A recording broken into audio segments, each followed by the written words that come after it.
his chat's not showing? Come on. Failure. There you go. Hello! Welcome back to my channel. Yes. Hello, big up to Wim, big up to Tausif, and to Tariq Arts on Fan 18. Big up to all of you. Tausif, I don't think you've got a YouTube channel. Let me just get that right. To the best of my knowledge, you do not have a YouTube channel. Yes, bro, let me know if you want me to hop on. Sure. I'll send you the link right now, if you want. 1 second. Oh, you do have a YouTube channel. Oh.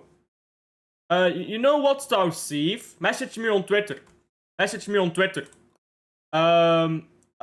Twitter is in my bio. Message me there, and we can discuss things there. Because that's how I do stuff. Anyhow, let me send Bevel the link first. Done. Give me a moment. It's gonna be a lot more fun if I invite Bevel on. He's very good at this waffling stuff. You know, I'm not that good at waffling. That's more of a Bevel thing. You know, calling Pep a cuck. His words, not mine. I do have you on WhatsApp. I send it to you on Twitter, though. There you go. Again, Bevel's words, not mine. He called Pep a cuck. That was not my doing. So, Waffler Supreme, I have invited you on. Give me a moment.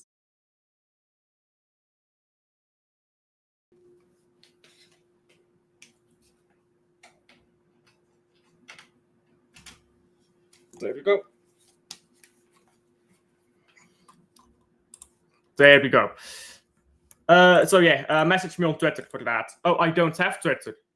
Don't have, mate. Do you have anything else? Any other social media like Discord or something? Tell me on like a post. I put out a post just now, like 5 seconds ago, about an hour ago. Put any social media you have there, and then we can discuss something. Glory, Man United. I'll tell you what, that is such a fraudulent win, by the way. Like, that is absolute fraudulence. They should have never won. How does Chelsea always fuck these things up? It's special, bro. By the way, it's only facts that I said there. Hello, big up. How are you? Do you have Discord? I do. Liverpool won a game. Yeah, they've kind of won every game so far. Little known secret, they've won every game so far. So yeah, that's 15 points. What's the best ever start Liverpool have had to a season? And what are the next games? Crystal Palace away. They struggle with Crystal Palace a lot. Then Chelsea. Then Man United. But Man United at Anfield, that's going to be grabs. Anyhow. Do you have WhatsApp? I want to come on call-in show. Well, not now. Same with me. Well, I don't know Tariq. First of all, I don't know who you are. And I do have WhatsApp, by the way, if you want to message me there. But I'm not going to put my WhatsApp number in our YouTube chat. And I'm not going to put my Discord name in our YouTube chat. I think that should be pretty reasonable to understand.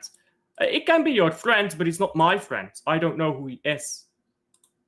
Respectfully, I don't know him.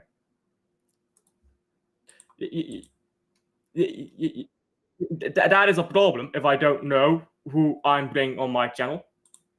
You know what I mean? I am new to the channel. I appreciate you subscribing, but I'm not inviting on people I don't know.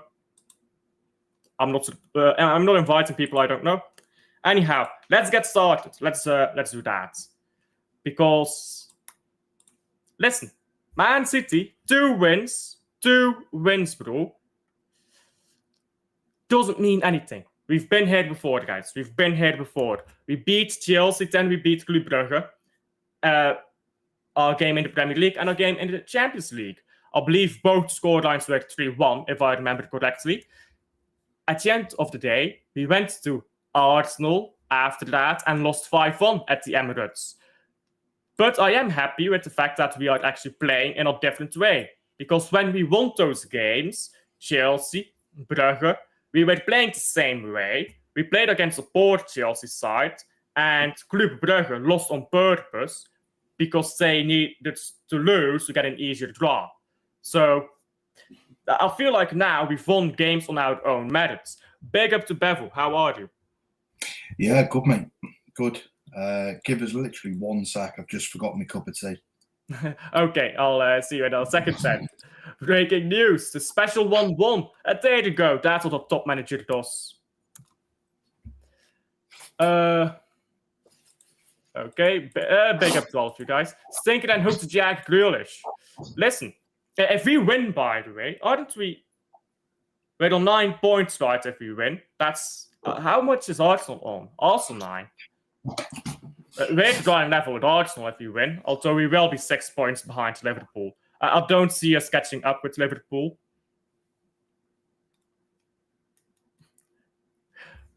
You're feeling better about it?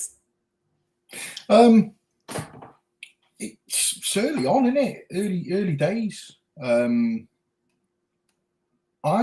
not too worried about tomorrow.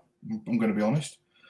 I'm also not that worried about Liverpool. I don't think Liverpool are that good. I think if you take points out of the equation and look at their, with the exception of today, if you look at their last 3-4 fixtures, they've won the game like very, very late on.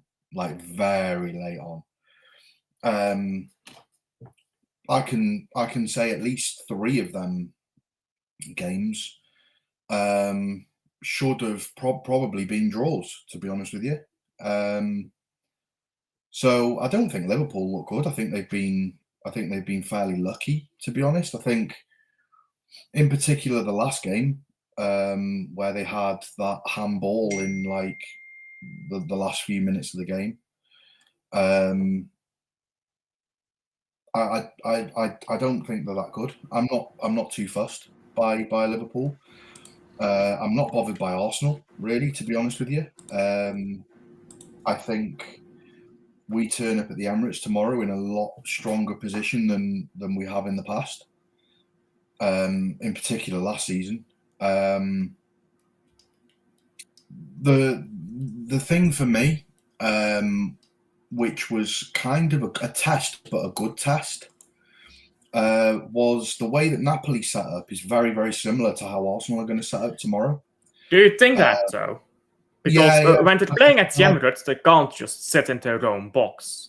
Yeah, that's the way that Arsenal play against the bigger teams. They just basically sit back and go on the counter attacks. But that works when the big team you're playing against is a poorly drilled Chelsea, or when you're playing against Man United or Tottenham, who neither of them have a striker. I just think if you look at like the way that they've played against us for the last, not even last season, like I'd probably say like the last 2 or 3 seasons, if not longer, like they just sit back and put 11 men behind the ball and hopefully try and get us on the counter attack. I think playing someone like a Napoli when we did was actually it was kind of like a training game for the Arsenal game in a way. The reason why I'm not too bothered by tomorrow is I saw things in the game against Napoli which I've not seen for a few years. So what I mean by that is, last season in particular, they put 11 men behind the ball. It's sideways passing, backwards passing. And I can understand the reason why it was sideways and backwards passing, because ultimately what they were trying to do was they were trying to keep the ball, make sideways and backwards passing to open up spaces for players to run into. But Arsenal don't really open up like that. Like they will just stay in that same formation and move left, right, back, forwards. So I would agree. I would agree if the game was at the Etihad. But if you look at the 5-1, they didn't stay into the box all game in that 5-1. They did no, have they some didn't because they balls seized and they saw an opportunity that we were incredibly weak and jumped on it. I think it's going to go tomorrow. It's going to go straight back to how they have played. They'll look at it and say they've got a strong team again. They're just basically going to sit back and defend. That I can't see any other way. And I think we're a lot more prepared for it this time round because you look at the game against Napoli the other night. Like, yeah, the forward passes, not all of them were successful. But we looked like we were trying to make something happen. And that's the biggest thing for me. I would much rather be playing these forward progressive passes into spaces where we're actually like trying to attack rather than playing sideways and backwards passes.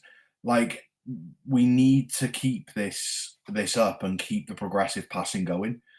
And then if we lose the ball, we then need to be in a way kind of press resistant. Like, we need to go and win the ball back quickly and then keep moving it. 1-2 touch passes, not hold the ball, dribble with it 5 yards, pass sideways, dribble with it 5 yards, pass backwards. We need to just play the way we've been playing against Man United, against Napoli. I want to see more of that. I think we're looking brilliant. And there's a Pep quote, by the way. I really like it. And this is so funny, yeah, about quoting managers. When you don't say you're quoting them, you always see people say, "You're not a manager, what do you know?"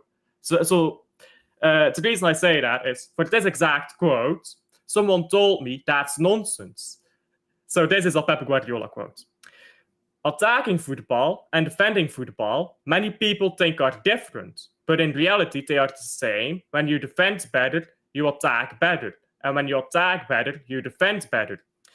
And the reason I say that is, how fluid have we been attacking when our midfielders don't have to come back for our defenders, and our attackers don't have to come back for our midfielders? You're dragging everything down when your defense is poor. When your defense is solid, everything goes up and you become more fluid, you become more what we used to be. Mix that with just a different style of play, more direct, which I think is better for modern football, the way it's moving. I think we are looking for the first time against Napoli. I said this in my watch long. For the first time, I think I've seen Man City play since probably the fourth beat, if you know what I mean by that. We looked like Man City. We didn't look like a shell of ourselves. We didn't look like Haaland FC. I don't think we looked like Man City in the four-peat season. I thought the four-peat season we were actually quite poor. I think we looked like Man City in regard to that players like Foden and Haaland and Rodri bailing us out. Yeah. But in that season, we also looked pretty poor, if we're being honest, tactically and just overall play. Yeah. But I mean, it's a thing though. Man City used to have players like De Bruyne. I mean, remember De Bruyne in the fourth beat season when he had like 20 GA or something ridiculous in half a season.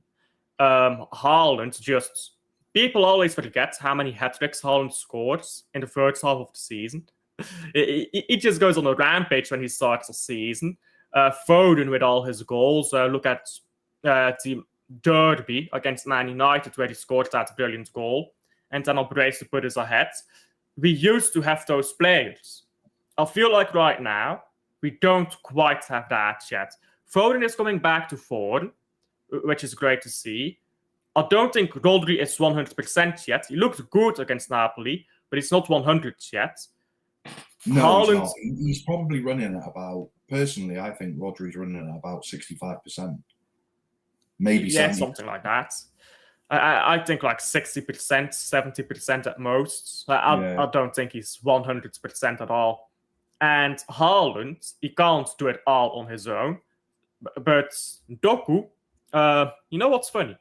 Doku got blessed by the king of some kingdom in Ghana. Since then, he's had more GA than Rodrigo. I guess Doku has got Goldie favored upon him now. What do you make of Doku's recent performances? I think Doku's been brilliant. I think at the start of the season, Doku was talking a good game. He was saying, you know, I need to be I need to improve my GNA this season. This season's massive for me. You know, I need to you know, get more GNA. This is my season. You know, this is my third season now. I have to perform. And then you know, the next clip comes out and the next statement comes out, and it's, I've been working really closely. I've been having meetings with Haaland behind the scenes to see how we can link up properly. And I was just thinking, you're just talking a good game. Like, I'd rather see it on the football pitch. And then all of a sudden, out of nowhere, he's just been on fire. Like, I think it's helped Mamouche getting injured, because you know, you look at it and think, well, if Mamouche hadn't got injured, would Doku really be given the chance? So I think probably not, but I think also the way Doku is playing now is the way Marmouche would be playing in that inverted role, not as a winger, in that inverted role. yeah, I think Pep Guardiola, because take for example against Tottenham, we took off Marmouche, we brought on Doku. Doku went as a winger, not as an inverted forward, as a winger, and it just didn't work. But now he's been playing in that inside role, and you let a fullback overlap and O'Reilly at the moment, preferably. It's going to be Ike Nuri soon, but by the way, O'Reilly is playing just fine. mm-hmm. Doku looks like he's more in his game. So I'm going to be honest. I think he played very good against Man United. I don't think he played very good against Napoli. I think he played okay, but scored a world-class goal. Now, I don't care if he drops stinkers and he scored a world-class goal. But the question is, can you do it repeatedly? Can you repeatedly play at a high level? Can you repeatedly score those goals when you do drop a stinker? Can you repeatedly play at this level? That's my question. Yeah, the one thing that I've kind of always said about Doku is he used to, I'm not saying it anymore, he used to remind me of the guy in the office when you're in work and you know, you've got the guy in the office that's talking to all of his friends or whatever, and then the boss walks in and you're kind of like rushing around trying to look like you're busy doing something, but not actually really doing anything. It's like, oh, I'll have to move these papers and shuffle these books, and like that's very much like how Doku used to remind me. He was doing a lot of nothing basically. But recently, especially over the last sort of two games, he's looked really, really good. Like, he actually looks like he's trying to do something. Like, you know, I said on the LB stream the other day, the thing which I've noticed is he's been given more of a free role. You know, like the goal against Napoli, the goal against United, that assist that he made came from the right, but he ran from the left. So he noticed that the play was getting put down the right-hand side. He just kind of strolled across to the right, picked up the ball, and then passed it in and goal. So he's been given a lot more of a free role. It's basically like Doku last season is, you stick on that left-hand side and pass inwards or backwards. Now it's basically like, do what you need to do to get a goal or an assist. Yeah, Doku Morse code is working, says Rosa. Which gets me to the question. Because there's always this argument. Can you coach intelligence? Can you coach decision making? Can you coach these things? Because I'm gonna be honest. I don't think that just being in a freer role is why Doku is playing better. Because I think if you did that last season, you'd still make all the same mistakes. I think it helps. I think it definitely helps. Sure, but the way he's playing, he's looking with his head up for starters. He's got his head up. He's not looking at the floor when he receives the ball. He's looking around. He's looking over his shoulder. But by the way, I'm going on an entire side tangent here. Erling Haaland, one of the best things Erling Haaland does is he checks his shoulder all the times. If you look at midfielders, and I know most people don't care about these stats, but they are important. There's a statistic called scan rate, and it shows how much you look at over your shoulder, how much you scan the pitch to see what is happening. There's no one better in the team that does that more than Phil Foden. Actually, it's Erling Haaland. He's got the best statistic in the Premier League. Really? Yeah. I mean, yeah, but is that based on overall? Because if you're looking at it like from that, like Phil Foden plays less games. No, it's actually per game. Haaland is.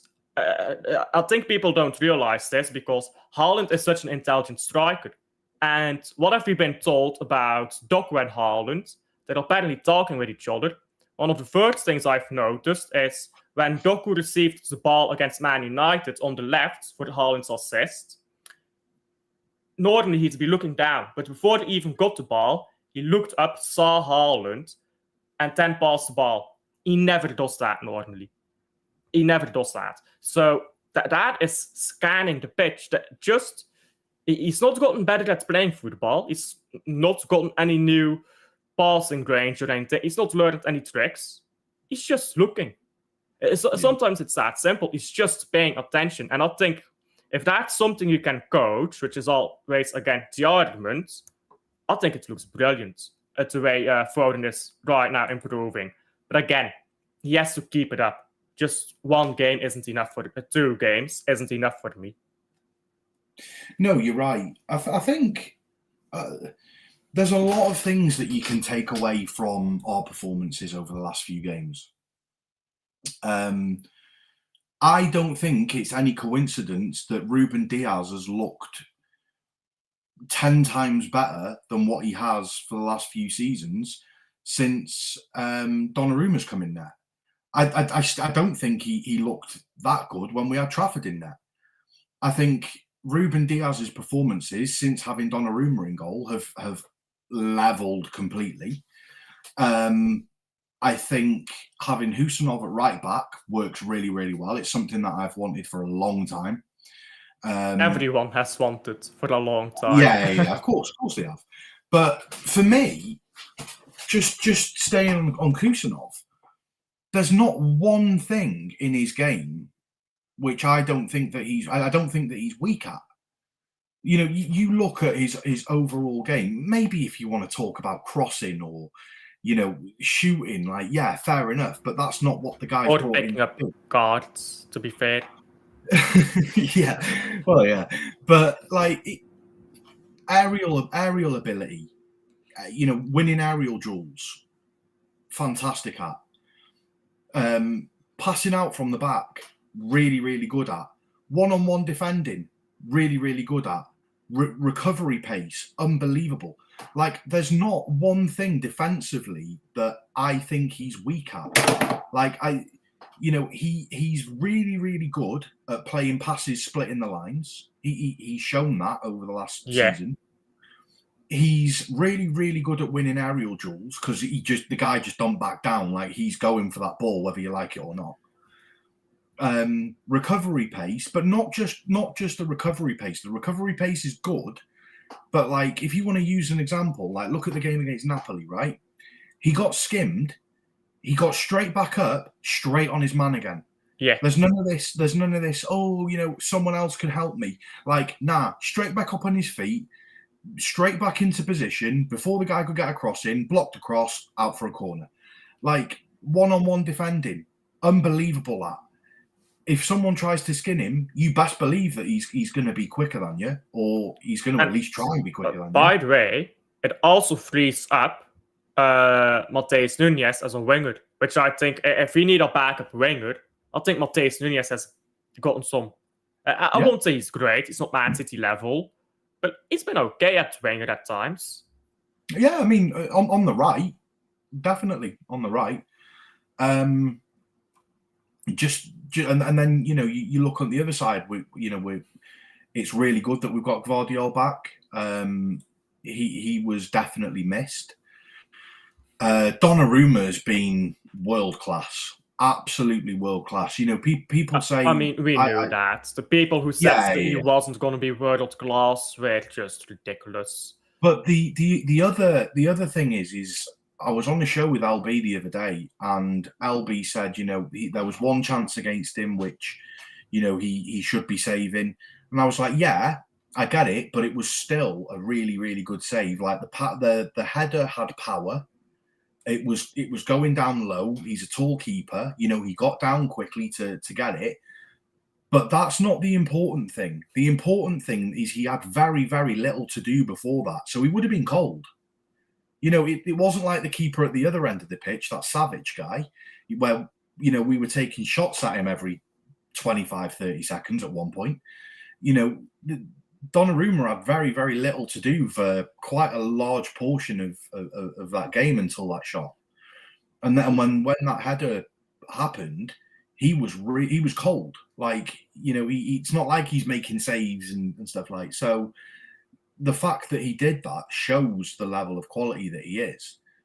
And then moving forward, slightly forward up the pitch, I think Reinders has been a great addition to the team. Has his level dropped since Wolves? Yeah, but I'm still not concerned by him. I think even in the Napoli game, he did what he needed to do. I thought he was a really, really good asset in the team. You look at Phil Foden, seems to be getting back to his best. Phil Foden, that game against Napoli, world-class performance. World-class. Having Rodri back in the team to settle everyone down, it just brings confidence to everyone else in the team. Doku's looking great. Bernardo Silva, take it or leave it on the right, but I'm happy that he's there to provide the experience. And Haaland just looks like he's better than he's ever been, to be honest with you. Like Haaland, I mean, this thing with Haaland, you give him 5 chances a game, and he knows I'm going to get chances. It's okay to miss. And when you know it's okay to miss, you don't put pressure on yourself to score every chance. Yeah. Meanwhile, if you look at the Brighton game, he got one clear chance through on goal.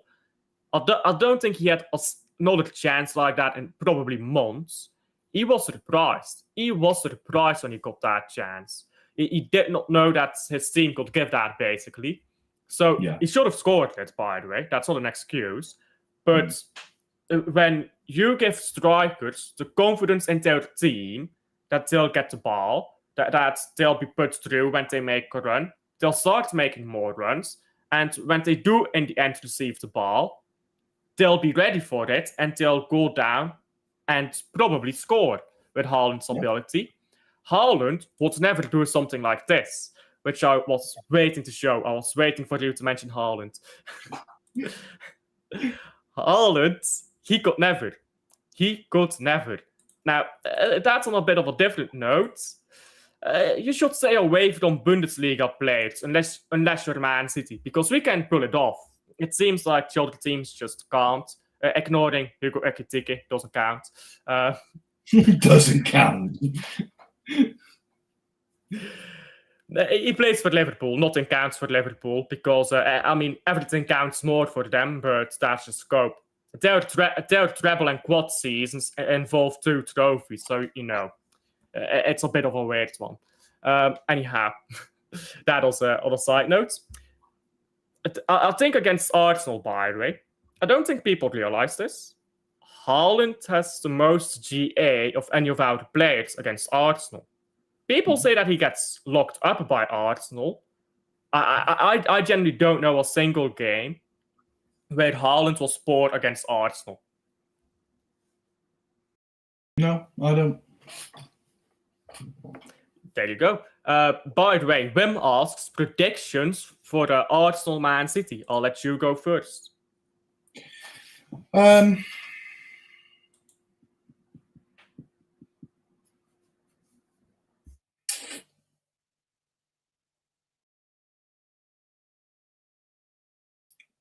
2-0 City.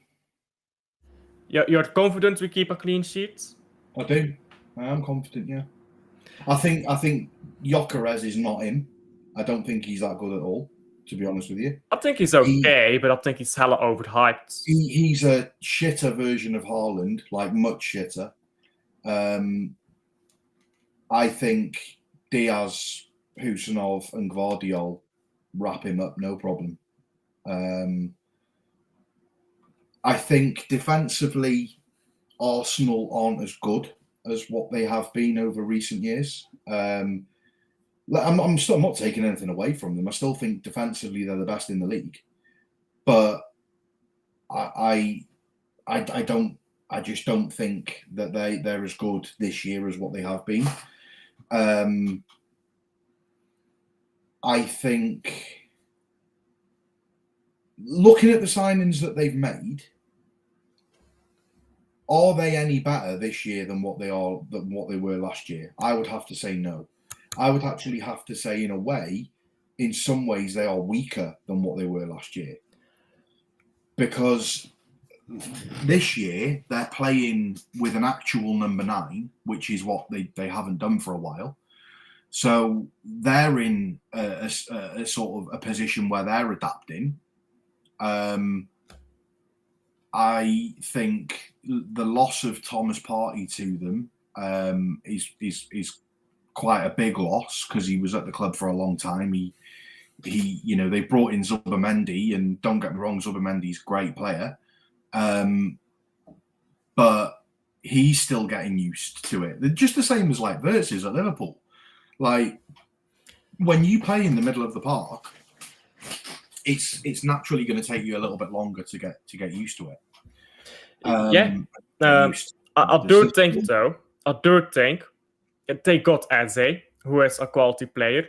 They got Madueke, who, for what it's worth, they got him. They did replace Partey with Zubimendi. I don't know if they got weaker, but I do know that almost everyone in the Premier League got better. They got weaker in the sense of they're having to adjust. They're having to the players that they brought in are having to adapt to the style of play, having to adapt to the team. You could have said the same about Man City during the treble season when we went from false 9 to a striker. Yeah, but we've also got the best manager in world football.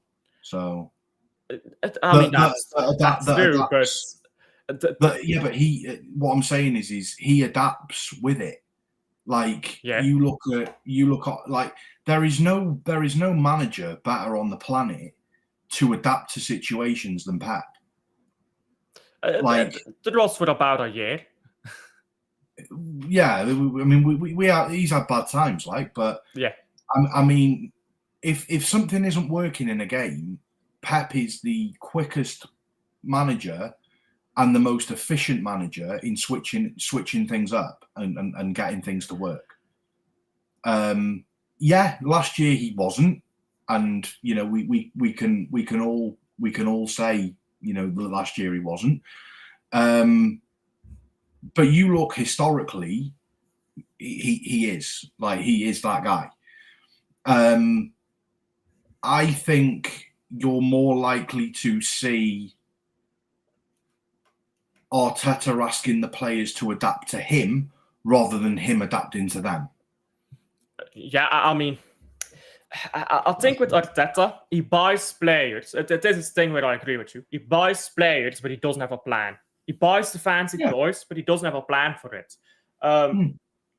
Because he goes and buys Eze, brilliant player. He's a 10.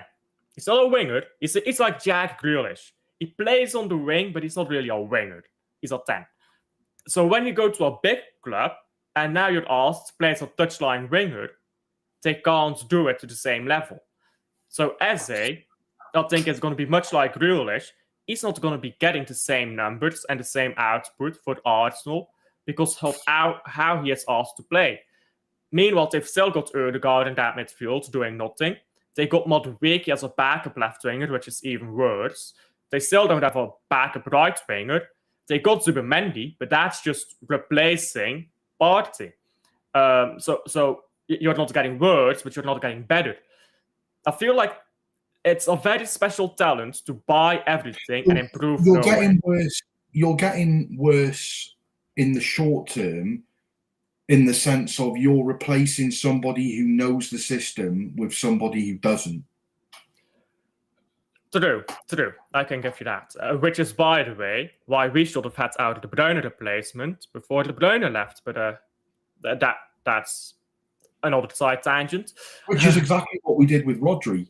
We still had Fernandinho when Rodri came in. Yeah, absolutely. Speaking of Rodri, you think he's fit enough to play this game? I couldn't give a shite if he wasn't, mate.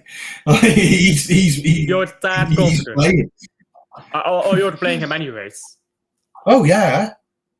Even if he's got a niggle, I'm giving him some Calpol, wrapping it up, and sending him out there, mate. Like, we need him because realistically, you look at it. If he has got a bit of a niggle, then it's obviously not enough of a niggle for Pep to warrant keeping him out of the Napoli game for a start. Like, well, that's assuming he didn't have it when he played Napoli. No, he did. He did. He had a niggle. He said he was in a little bit of pain, but Rodri said that he wanted to play. So they would have had to have got some clearances off doctors to say that he's fit enough to play. He did 60 minutes, so he got half-hour rest. I think it's a case of you have to, because I think after this Arsenal game, we've got a bit of time then. Like Burnley, Huddersfield, I believe Bournemouth after that. Monaco. What? Diabolically bad. No, this is what I mean. So you've got a good run of, I think, at least 6 games where you don't necessarily have to play him.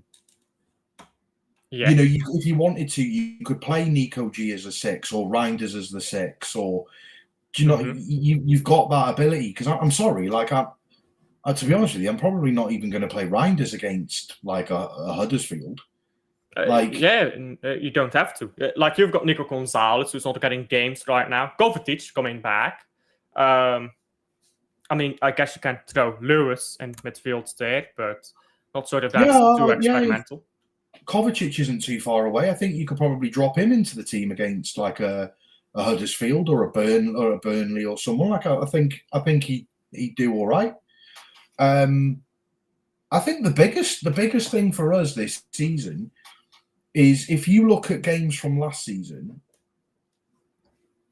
and Ederson and compare him to sort of Donnarumma now, I think we concede about 20-30% less goals. Yeah. You want to compare how many goals we've conceded this season to last season at this point? Sure. Let me see here quickly. But, I mean, you don't even need to look up at statistics to see it. We conceded 1 chance against Napoli in a 90-minute game. We conceded 1 chance, which is, to be fair, a bit helped by the fact they, for some reason, took off the other thing which I think is really important as well is Donnarumma is very, very good at clearing corners. Like, very good. Yeah, Ederson, a goalkeeper who actually comes out and Ederson would just stand on his line and hopefully the ball doesn't come near him. But Donnarumma's actively trying to go out and punch that ball away. So last season, you've actually got players that win aerial duels as well. Like, you've got Gvardiol that at least tries to win aerial duels. Ruben Diaz that tries to win aerial duels. Husanov, which wins aerial duels. Like, you've also got the height in there of Nico O'Reilly. Like, you look at it in comparison to what we played last season. Like, Akanji doesn't win aerial duels. Like he might give it a go, but he's not proficient at them. He doesn't even give it a go. That frustrates me about Akanji. He never jumps. He actually never jumps. You also look at Rico Lewis, like 4'10" or something. Like he's got no chance. So you look at it. Like I think aerially from corners, we are in a much better place. We've actually got a decent set piece coach as well. Like. We brought in that James French. We're actually proficient in preventing corners as well, like as in conceding from corners, which is something that we've not seen a lot of. And then I think that's probably just because you've got Rodri Tijani and Donnarumma there. To be fair, just having the players who can win those aerial duels. Yeah, I'm so relaxed. Like if you were to say to me, if we had Ederson in goal, or if this was like when we were playing James Trafford or whatever, I would be a lot more nervous about tomorrow now than I actually am. Like now that we've got like an absolute beast in goal, we've got the best striker in the world up front. We've got the best goalkeeper in the world in goal. We've got the best CDM in the world at CDM. Like. And arguably the best 10 in the Premier League.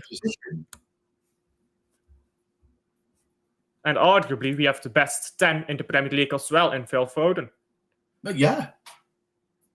So now it's just look at the team around them. Are they good enough? I would, by the way, say Gvardiol by the end of the season will be better than Van Dijk, because Van Dijk is going down and Gvardiol is only getting better. Yeah, well, partly an age thing as well. So yeah, it's an age thing. I'm not saying that Gvardiol is comparable to prime Van Dijk. He's not.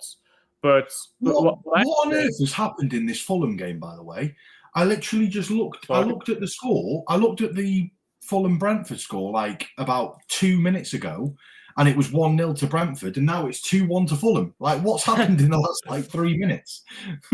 Iwobi scored and Harry Wilson scored. 2 minutes apart. Exactly 2 minutes apart. There you go. Beautiful stuff. I was going to say, I looked at it and I was like, they were 1-0 up a minute ago.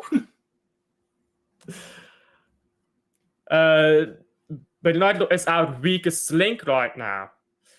I would just play the exact same lineup. I'm going to be honest. I'd just play the same lineup. Yeah. I wouldn't. Why change something that's not broken? Yeah. Because big up to Samir, by the way, and to Kulech. My apologies for butchering your name. Big up to you too, but I would not put Bob in there. Bob might seem fancy and stuff, but we're winning. You don't know what happens if you change the United for the Bob. Yeah, Bob will cross the ball in more and do stuff like that, but maybe we will lose that control. And with that control, we facilitate Foden, who can create more because we have more of the ball. So I'm not sure if it's more efficient. It's not the game to be dicking around with the lineup. Yeah, I agree. Keep the same lineup. It's been working. Nico O'Reilly's been great. Everyone has done their part.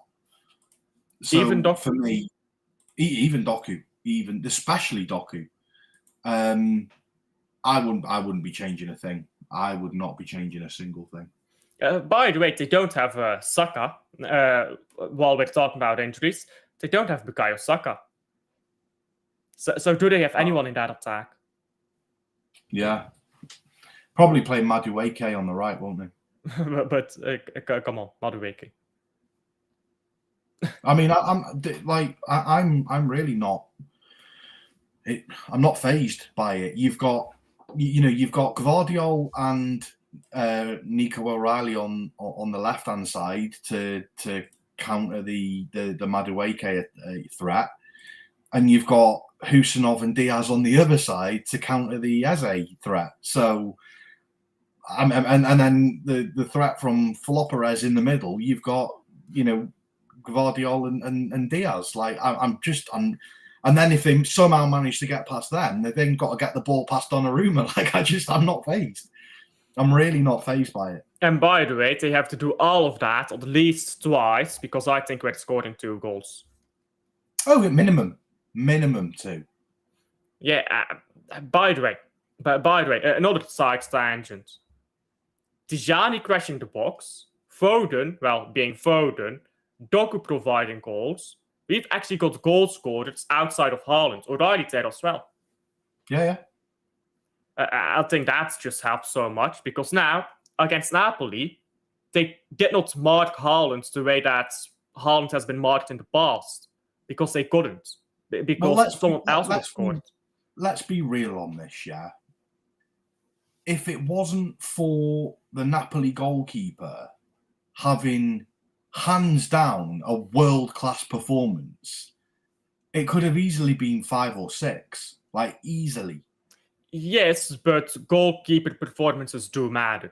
I see your point. No. What I'm saying is you're talking about sort of a one-off. Like, I don't think you're gonna get the same level of performance out of David Raya for tomorrow as what the Napoli goalkeeper had. Like that was a performance that you don't see very often. That was like a Donnarumma type of performance. Like, I mean, I'm not saying that it ain't gonna happen, but what I'm saying is like, you look at say Courtois, for example. Yeah. When we played Real Madrid, where we beat Real Madrid, what was it, 4-0? 4-0. Yeah. Courtois prevented it from being about 8. But in any other game, is Courtois making those saves again? Probably not. Do you know what I mean? To be fair, Courtois is maybe the bad example here, because I think he's one goalkeeper. I would say, yes, he's doing that in multiple games. Yeah, but no, what I'm saying is, I get your point. Nobody else is doing that. You're asking for a world-class performance from a goalkeeper tomorrow. Like, yeah, which I think can happen, but I mean, it can happen. Yeah, I think by the way, Courtois is the best goalkeeper, shot stopper at the very least of all time. I think he should have won the Ballon d'Or in 21-22, because they don't win that Champions League with any goalkeeper other than Courtois. No, they don't. So Courtois is able to do that consistently, but he's the only goalkeeper capable of doing that consistently. And the way we are just moving right now, moving the ball, getting into the box, being direct and defending, and still having the majority of possession all at the same time, I think we're a different beast from before. We've got that world-class goalkeeper in Donnarumma. They don't have Saka. We have Haaland. They've got Gyökeres. I think if you go player by player, we're better. And if you go to our bench, it's not that bad. Nunez is a solid option. Savio, you're going to have Gonzalez on that bench. That's not a bad bench. I mean, it's not a great bench, but it's not terrible. It's better than what we've had in the past. Oh, yeah. But, I mean, if you're talking about, like, if you want to start comparing benches, like, I'd probably say that Arsenal have a stronger bench than us tomorrow. Why? Who do they have on that bench that does anything? I'm just saying, like, if you're doing player for player, I'm sorry, I'm having Trossard or Martinelli over Nunez. Like, without I'm not having Trossard over Nunez. Really? He's a purple patch merchant. He's a proper purple patch player. He doesn't do it consistently. But I mean, the Bozo count is definitely in his favour. Sure, but that's if you play. But now let's see if you play Trossard as a right back. Yeah, I mean, it's tit for tat, isn't it? Really, you know.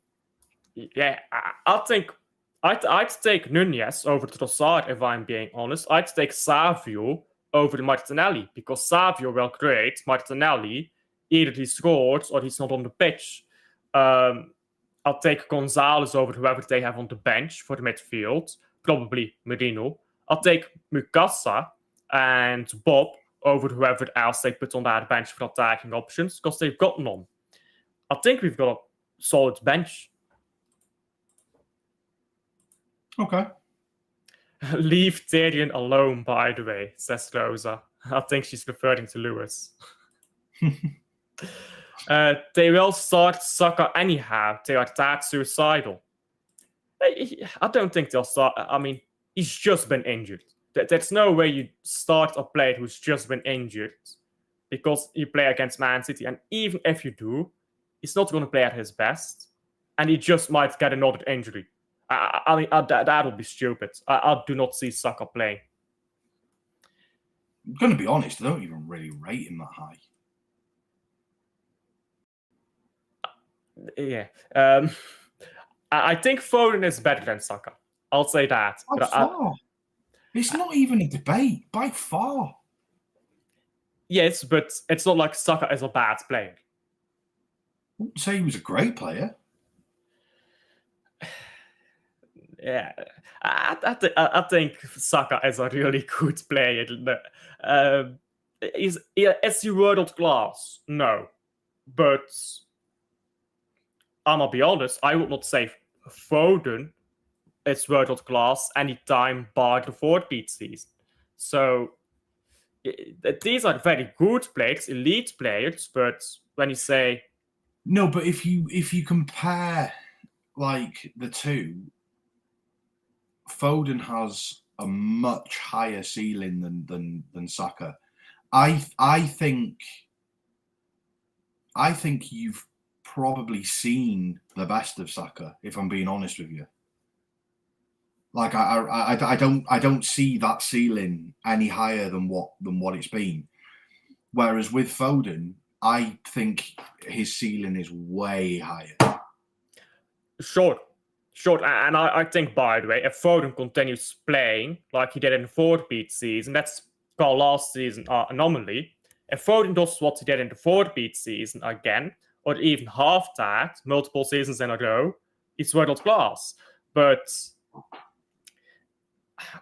I mean, I think it's ridiculous to say honestly that Saka is not a very good player because. I didn't say he wasn't very good. I said he wasn't great. Well, that's semantics then, I guess. Sure.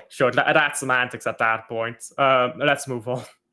I think we have a lot of weight with Donnarumma, Haaland, Nico, Rodri, Gustinov, Vardiol. Set pieces should be an advantage for us. I disagree because set pieces are the only thing Arsenal actually do consistently well. Yeah, they're just set piece merchants. Like, if you were to calculate how many goals they actually scored from set pieces last season, I'd say most of them were from set pieces. And big games, especially. I think if you look at just the big games, probably most of them, yeah. I mean, even Man United, they need a corner. Yeah, and let's be real. If United had a semi-decent goalkeeper in goal, like that didn't just flap at it, like that would have been 0-0. And we've all seen how shite United are this season. Like, I mean, we beat them 3-0. We beat them 3-0. Chelsea only just lost to them today because they were down to like 10 men, and the goalkeeper, the manager made some really terrible choices. The goalkeeper made some really terrible choices too. Or should I say choice? Yeah, no, but what I'm saying is when the goalkeeper was sent off, Maresca took off basically his front three attackers. Like he at one point he took off he took off initially Neto and that Escobar, yeah. He took off both of them. Like, you've lost so much pace and creativity there, and then God knows how much longer, maybe like 15 minutes later or something, like he takes off Cole Palmer. I see people, by the way, say he wasn't that good. I think he was the only good player for Chelsea on that pitch. No, but what I'm saying is when Yeah. you're taking off that much creativity, do not expect to win the game. Yeah, Like- I agree. Which, by the way, is a problem for Arsenal because on their bench is Merino. Don't they have Nordegaard? They've got Nordegaard now on their bench. That's not creativity. They've got no one to bring on if they go a goal down or if they need a goal. This is what I mean. Arsenal's bench offers nothing. It doesn't offer them forward momentum. It doesn't offer them better defending, even because they're the best defenders out on the pitch already. Their bench offers really nothing. That's why I think our bench is better. I think our starting 11 can be better if we're all in shape. I think we're honestly the way we've been playing against Man United and Napoli, that does not show much to me. That shows, okay, we've got 2 good games. Now go beat Arsenal, then you've got Burnley and Huddersfield and Monaco later on. You could be winning 4 or 5 games straight after Arsenal. Let's bring up the fixture list. Yeah, sure.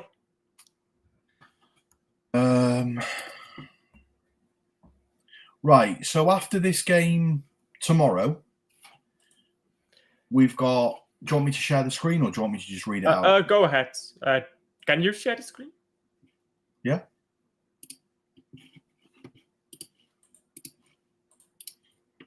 You shouldn't have permission to do that. I don't know why you can do that.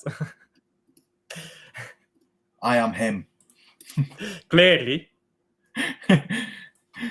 So we've got Huddersfield, then Burnley, then Monaco, then Brentford, then Everton, then Villarreal, then Villa, then Bournemouth, then Dortmund, then Liverpool. So really, after this Arsenal game, we shouldn't really have much in the way of competition until like the 5th of November, really. Even Villa, Dortmund is very bored right now. But I think Villa. They've got a very, very good striker at the moment. Do they? I mean, yeah, he's very good at that striker. Debatable. But you know, really, when you look at it, you go Huddersfield, no, not a test.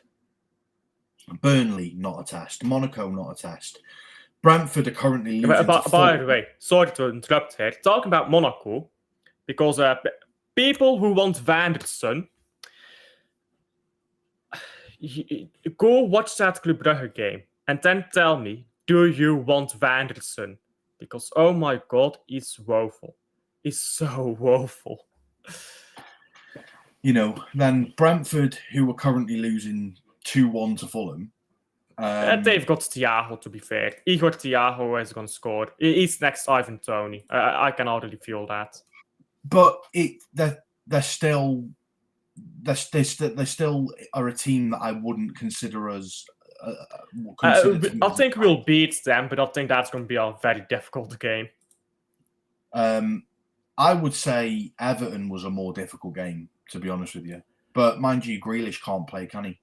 I think Everton is going to be very... I'm not going to say very easy, but I think Everton is going to collapse the moment they don't get Grealish. I think their entire attack is Grealish and Prey.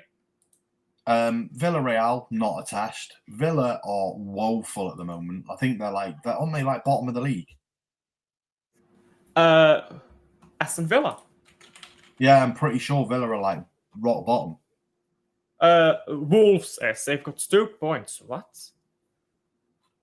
Who have they played? Who, Villa? Yeah, they drew against Newcastle at home. They lost to Brentford. They lost to Crystal Palace at home. And they drew to Everton. And they lost to Brentford again in the cup on penalties. Carabao Cup. Yeah. I didn't realize they were that shit. Oh, yeah, they're really bad at the moment.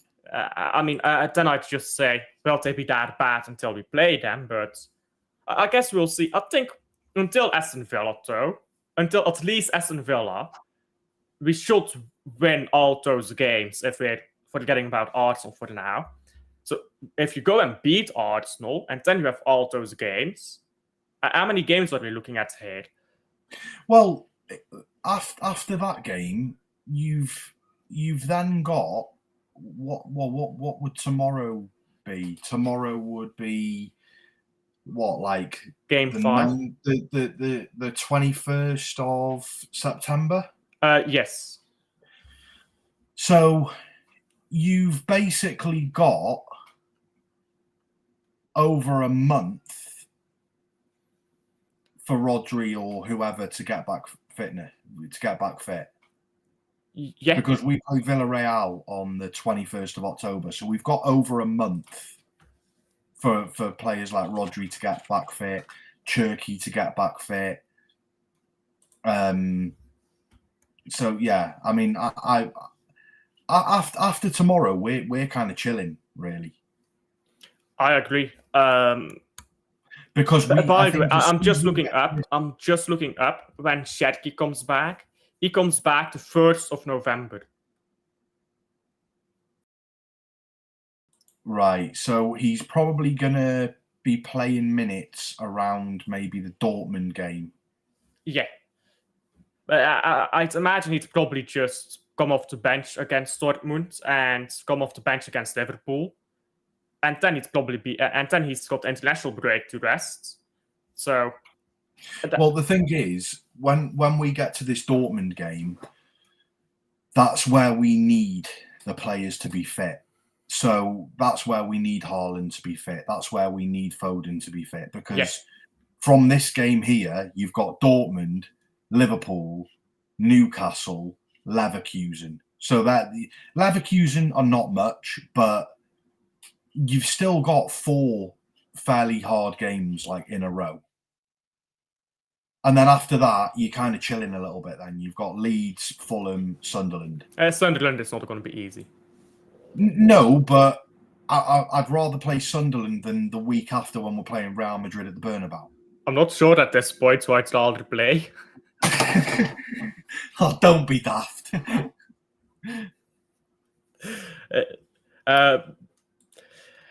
You know what it is here at Real Madrid? It's so funny. Mbappé joined Madrid, and by no fault of his own, everything went to shit at Madrid. And now Mbappé is just getting belted left, right, and center for it.